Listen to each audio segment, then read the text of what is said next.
7 سال گزر چکے ہیں اس واقعے کو، مگر آج بھی وہ لمحہ میری یادوں سے محو نہیں ہوتا۔ سچ کہوں تو اس کا درد میرے دل میں یوں پیوست ہو چکا ہے جیسے یہ ثانیہ خود میرے ساتھ پیش آیا ہو۔ وہ آنسو، وہ خاموشی اور وہ اس کی آخری مسکراہٹ، یہ ایک ایسی یاد ہے جسے نہ میں مٹا سکتی ہوں نہ میں بھلا سکی، اور شاید کبھی بھلا بھی نہ پاؤں گی۔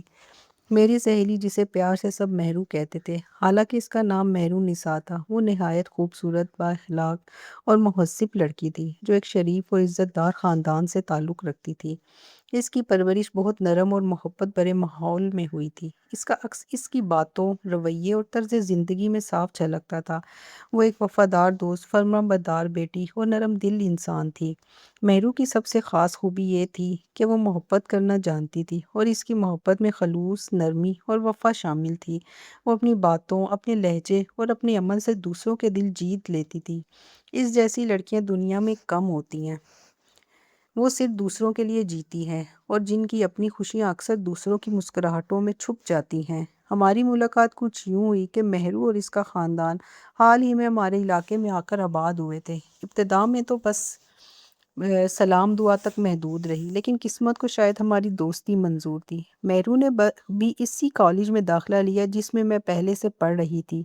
ایک دن اچانک وہ میرے گھر آئی، دروازہ کھٹکھٹایا اور نہایت نرم لہجے میں بولی، مجھے انگلش کے نوٹس چاہیے، کیا آپ مجھے دے سکتی ہیں؟ میں نے مسکرا کر جواب دیا، کیوں نہیں۔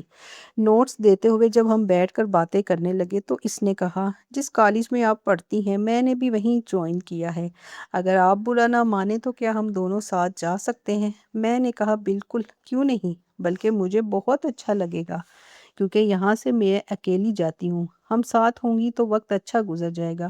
بس وہی دن ہماری دوستی کی شروعات بن گیا۔ اب ہم روزانہ کالج ساتھ جاتے، کلاسز کی باتیں، اسائنمنٹس اور نوٹس میں ایک دوسرے کی مدد، سب کچھ ہم مل کر کرتے۔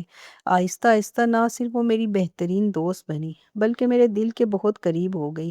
ایسی دوست جو ہر بات شیئر کرتی، احساس سمجھتی اور خاموشی میں بھی دل کا حال جان لیتی ہو۔ ہمارا خوبصورت رشتہ وقت کے ساتھ ساتھ مضبوط ہوتا گیا۔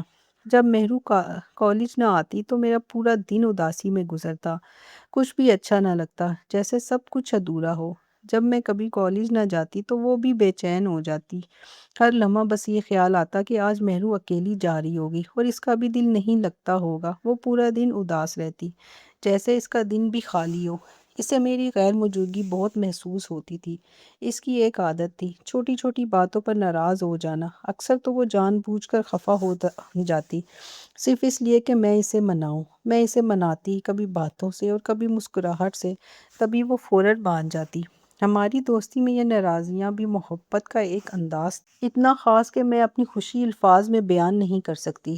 روز کی طرح آج بھی وہ مجھ سے ناراض تھی۔ میں اس دن کالج نہیں گئی تھی اور اسے بتایا بھی نہیں تھا، اس لیے وہ مجھ سے بات نہیں کر رہی تھی، حالانکہ اس دن اس کی سالگرہ تھی اور میں اسے ایک خوبصورت سرپرائز دینا چاہتی تھی۔ میں نے اس سے چھٹی کا ذکر اس لیے نہیں کیا تھا تاکہ میری تیاریوں کا اسے اندازہ نہ ہو۔ میں کافی دنوں سے اس لمحے کی منصوبہ بندی کر رہی تھی، اس کے لیے پیار سے خوبصورت تحفے تیار کیے تھے۔ اس کی پسند کے مطابق ہر گفٹ میں ایک احساس، ایک یاد اور محبت کا پیغام تھا۔ وہ دن میرے دل کے بہت قریب تھا، کیونکہ میں مہرو کو اس کی ناراضی کے باوجود بے پناہ خوشی محسوس کروانا چاہتی تھی۔ میری دلی خواہش تھی کہ جب وہ یہ سب دیکھے تو اس کے چہرے پر وہی مسکراہٹ واپس آ جائے جو مجھے سکون دیتی ہے۔ یہ سب کچھ میں صرف سمجھتی ہی نہیں تھی، بلکہ دل سے محسوس کرتی تھی کہ شاید جو کچھ بھی میں مہرو کے لیے کر رہی ہوں وہ کم ہے۔ جب میں نے اسے وہ سارے تحفے دیے جو میں نے بڑی خوشی سے اس کے لیے خریدے تھے تو اس کی خوشی دیدنی تھی۔ وہ خوشی ایک سچی دوستی کی تھی۔ مہرو ہنس کر کہنے لگی، الینا، تم نے میرے لیے یہ سب انتظام کیوں کیا؟ میں بہت خوش نصیب ہوں، واقعی نصیب والوں کو ہی تم جیسی دوست ملتی ہے، اور میں خود کو دنیا کی خوش نصیب ترین لڑکی تصور کرتی ہوں کہ مجھے اتنی مخلص اور چاہنے والی دوست ملی۔ میں نے کہا، نہیں مہرو، تم خود اتنی اچھی ہو، اس لیے یہ سب کہہ رہی ہو۔ پھر اس کی آنکھوں میں ایک چمک آئی اور وہ کہنے لگی، اگر میں زندہ رہی تو تمہاری سالگرہ اس سے بھی زیادہ شان و شوکت سے مناؤں گی، انشاءاللہ۔ میں مسکرا کر بولی، پہلی بات تو یہ کہ ایسی باتیں نہیں کرتے، اور دوسری بات یہ کہ ہم دونوں ہمیشہ ساتھ رہیں گے۔ ہر خوشی اور ہر غم میں ہماری دوستی کو نہ وقت بدل سکتا ہے نہ فاصلہ۔ وہ لمحہ بہت خاص تھا۔ اب ہماری دوستی کا سفر کالج سے شروع ہو کر یونیورسٹی تک پہنچ چکا تھا۔ اکثر مہرو مذاق میں کہتی، جہاں تمہاری شادی ہوگی میں بھی اسی گھر میں شادی کروں گی، ورنہ نہیں کروں گی۔ اور میں ہمیشہ ہنستے ہوئے کہتی، نہیں مہرو، تم مجھے بہت تنگ کرتی ہو۔ سچ تو یہ ہے کہ میں تم سے پیچھا چھڑوانا چاہتی ہوں، مگر شاید مجھے خود بھی اندازہ نہیں تھا کہ یہ مذاق کب حقیقت میں بدل جائے گا۔ شاید وہ قبولیت کی گھڑی تھی۔ میں یہ سب اسے تنگ کرنے کے لیے کہتی تھی، اور یہ بات مہرو بھی جانتی تھی۔ ہم دونوں نے اس دن مہرو کی سالگرہ پر خوب خوشیاں منائی، مگر شاید ہماری خوشیوں کو کسی کی نظر لگ گئی۔ ہوا کچھ یوں کہ ہماری یونیورسٹی میں 3 خطرناک قسم کے لڑکے پڑھتے تھے، جو ہر کسی پر اپنی مرضی اور رعب جماتے تھے۔ مہرو ان سے شروع دن سے ہی چڑھتی تھی۔ ان کی بدتمیزی اور اکڑ اسے بالکل پسند نہیں تھی۔ ایک دن انہی لڑکوں سے مہرو کی کسی بات پر تلخ کلامی ہو گئی، اور اس نے ان تینوں کی خوب بے عزتی کی۔ میں نے بھی اسے سپورٹ کیا، اور ہم دونوں نے ان لڑکوں کو ان کے غرور کا آئینہ دکھایا، مگر ہم نے اس واقعے کو وہیں ختم سمجھا، نہ دوبارہ اس پر سوچا اور نہ بات کی۔ ہمیں کیا معلوم تھا کہ ہم تو اس قصے کو بھول چکے ہیں، مگر وہ تینوں نہیں بھولے تھے۔ بس یہی وہ لمحہ تھا جہاں میری اور مہرو کی جدائی کا آغاز ہوا۔ اگلے دن ہم یونیورسٹی سے واپس آتے ہوئے ہنسی مذاق کر رہے تھے کہ ہمیں ایک عجیب سا احساس ہوا، جیسے کوئی ہمارا پیچھا کر رہا ہو۔ ہم دونوں ایک دم سہم گئیں اور دل کی دھڑکنیں تیز ہو گئی، قدم خود بخود تیز ہو گئے، مگر وہ لوگ ہم سے بھی زیادہ تیز قدموں سے ہماری طرف بڑھنے لگے۔ ڈر کے مارے ہم دوڑنے لگیں۔ سڑک ختم ہوئی اور سامنے ایک گھنا جنگل نما علاقہ آ گیا۔ ہم بھاگتے بھاگتے اس جنگل میں چلی گئیں، نہ کچھ سوچا نہ پیچھے دیکھا۔ نہ جانے ہم کب اور کیسے ایک دوسرے سے بچھڑ گئیں۔ وہ کسی اور سمت دوڑ گئی اور میں کسی اور کونے میں جا چھپی۔ میرے دل میں بس ایک ہی خیال تھا کہ مہرو کہاں ہے، کیا وہ ٹھیک ہے؟ کچھ دیر بعد جب میں نے دیکھا کہ آس پاس کوئی نہیں ہے، تو میں نے مہرو کو پکارا کہ شاید وہ بھی کہیں قریب ہی ہو، مگر میرے بار بار پکارنے کے باوجود جب کوئی جواب نہ آیا تو مجھے سخت فکر ہونے لگی کہ آخر کار وہ کہاں چلی گئی۔ کہیں وہ لوگ تو اسے نہیں لے گئے، اور اگر لے گئے تو وہ چلائی کیوں نہیں؟ میرا دل گھبرا گیا اور میں پاگلوں کی طرح اسے ادھر ادھر تلاش کرنے لگی۔ کچھ لمحے یوں ہی گزر گئے، ہر طرف سناٹا چھایا ہوا تھا۔ جب میں نے ارد گرد نظریں دوڑائیں تو احساس ہوا کہ میں اکیلی ہوں، بالکل تنہا۔ دل کی دھڑکنیں تیز ہو گئیں۔ میں نے زور زور سے پکارنا شروع کر دیا، مہرو کہاں ہو تم؟ لیکن چاروں طرف صرف درختوں کی سرسراہٹ اور خاموشی کا راز تھا۔ جیسے جیسے وقت گزرتا گیا میری گھبراہٹ بڑھنے لگی۔ میں بار بار اسی جگہ سے اسے آوازیں دیتی رہی، مگر کوئی جواب نہ آیا۔ ایک پل کو تو ایسا محسوس ہوا جیسے میری آواز ہی اس جنگل میں گم ہو گئی ہو۔ میرے قدم لڑکھڑانے لگے اور آنکھوں سے آنسو بہنے لگے۔ میں ادھر ادھر دیوانہ وار درختوں کے پیچھے اور جھاڑیوں کے قریب ہر جگہ مہرو کو تلاش کرنے لگی۔ میرا دل بار بار یہی کہہ رہا تھا کہ کہیں کچھ برا نہ ہو گیا ہو۔ جنگل کی تاریکی، سناٹا اور دل کی بے چینی سب ایک لمحے میں مجھے توڑ دینے کے لیے کافی تھے، اور وہ لمحہ میری زندگی کی کٹھن ترین لمحات میں سے ایک تھا۔ مجھے یقین تھا کہ مہرو ضرور جواب دے گی، مگر دل کے کسی کونے میں یہ احساس بھی بیٹھا تھا کہ میرے سوا اس جنگل میں کوئی نہیں ہے۔ یوں لگ رہا تھا جیسے اگر مہرو نے مجھے جواب نہ دیا تو میں اسی جنگل کے سناٹے میں ٹوٹ کر بکھر جاؤں گی۔ میری آنکھیں بار بار دھندلا رہی تھیں، میرا دل چیخ چیخ کر کہہ رہا تھا، مہرو تم کہاں ہو؟ مگر جواب صرف خاموشی تھی، اتنی گہری خاموشی کہ میرے اندر بھی سناٹا چھا گیا۔ وہ لمحہ میری زندگی کا سب سے بے بس اور تنہا لمحہ تھا۔ میں اس حالت میں روتے ہوئے سیدھا مہرو کے گھر گئی اور سارا واقعہ سنا دیا۔ یہ سن کر وہ سب بہت پریشان ہو گئے۔ اس کے ابو نے فوراً گمشدگی کی FIR درج کروائی اور خود بھی اس سے تلاش کرنے نکل گئے۔ مجھے ایک لمحے کو بس سکون نہ تھا، دل بے چین تھا اور آنکھیں بار بار دروازے کی طرف اٹھتی تھیں کہ شاید کوئی خوشخبری آ جائے۔ شام تک پولیس نے ان گنڈوں کو پکڑ لیا اور مجھے پہچان کے لیے تھانے بلایا گیا۔ میرے قدم تھانے جاتے ہوئے لرز رہے تھے، ایک انجانہ خوف میرے اندر تھا۔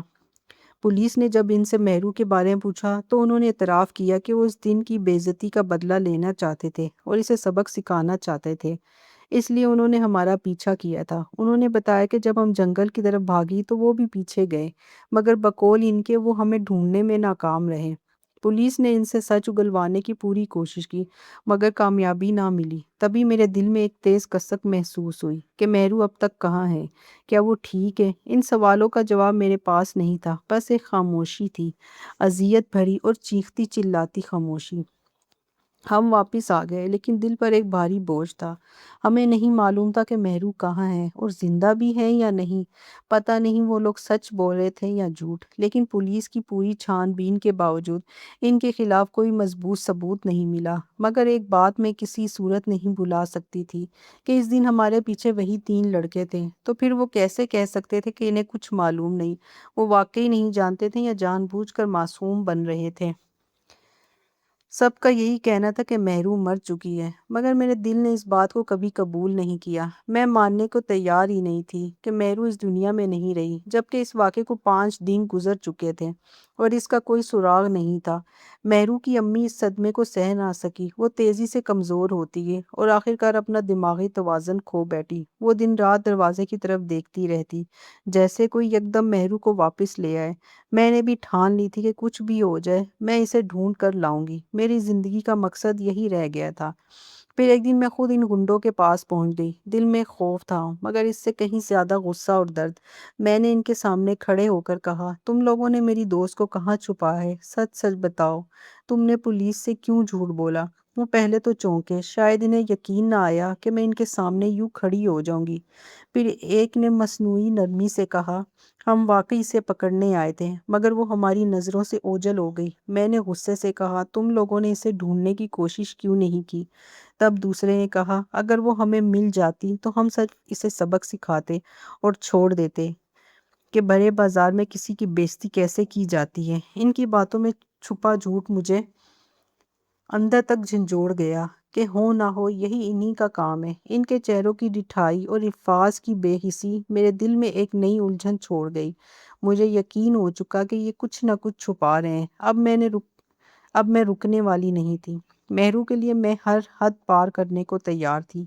میں دوبارہ پولیس کو ان کے گھر لے آئی، جس کی تلاشی وہ پہلے بھی لے چکے تھے۔ پولیس نے دوبارہ میرے اور مہرو کے ابو کے سامنے کونے کونے کی تلاشی لی، مگر میری سہیلی کا کچھ پتہ نہ چل سکا۔ پولیس کا کہنا تھا کہ وہ ہر ممکن کوشش کر چکے ہیں، مگر لڑکی ان کے پاس نہیں ہے۔ میرا دل پھر بھی نہیں مان رہا تھا۔ میں نے ہر ممکن جگہ پتہ کیا، ہر دروازہ کھٹکھٹایا، ہر جاننے والے سے پوچھا اور اخباروں میں اس کی تصویر بھی چھپوا دی۔ اسے ڈھونڈنا اب میرا جنون بن چکا تھا۔ مجھے مہرو کی ہمیشہ ایک بات یاد آتی تھی، الینا، انسان کو کبھی نا امید نہیں ہونا چاہیے، امید کا دیا ہمیشہ جلائے رکھنا چاہیے۔ میں بہت دعا کرتی ہوں کہ کوئی معجزہ ہو جائے اور میری عزیز ازجان سہیلی کا سراغ مل جائے۔ اس کی گمشدگی کو آج 7 سال ہو چکے ہیں اور کیس بھی بند ہو چکا ہے۔ مہرو کے گھر والے بھی امید توڑ کر مایوسی اختیار کر چکے ہیں۔ میرے دل میں ایک ہی سوال ہے کہ اگر مہرو ان گنڈوں کے پاس ہوتی تو کوئی نہ کوئی خبر ضرور ملتی۔ میں بھی مایوسی کے عالم میں ایک دن دوبارہ اسی جنگل کی طرف نکل گئی جہاں ہم بچھڑے تھے۔ میں نے پاگلوں کی طرح مہرو کو آوازیں دینا شروع کر دی۔ میری آواز ہر سمت گونج رہی تھی، پر جواب کہیں سے نہ آیا۔ لوگ کہتے ہیں کہ وہ مر چکی ہے، وقت گزر چکا ہے، آگے بڑھ جاؤ، مگر میں جانتی ہوں کہ میری دوست کہیں نہ کہیں موجود اور زندہ ہے۔ جب تک میری سانس باقی ہے میں اسے ڈھونڈتی رہوں گی، کیونکہ کچھ رشتے موت سے بھی آگے ہوتے ہیں۔ کبھی کبھی رات کی خاموشی میں جب سب کچھ ساکت ہوتا ہے، اس کی ہنسی کی آواز میرے کانوں میں گونجتی ہے، جیسے وہ کہیں قریب ہی ہو، مگر جب پلٹ کر دیکھتی ہوں تو خالی پن کے سوا کچھ نہیں ہوتا۔ اب تو میری اس جنونی کیفیت پر لوگ مجھے پاگل کہنے لگے ہیں۔ وہ صرف ایک دوست نہیں تھی، میری روح کا حصہ تھی۔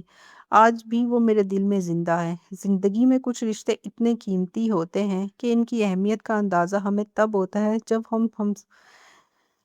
جب وہ ہم سے جدا ہو جاتے ہیں۔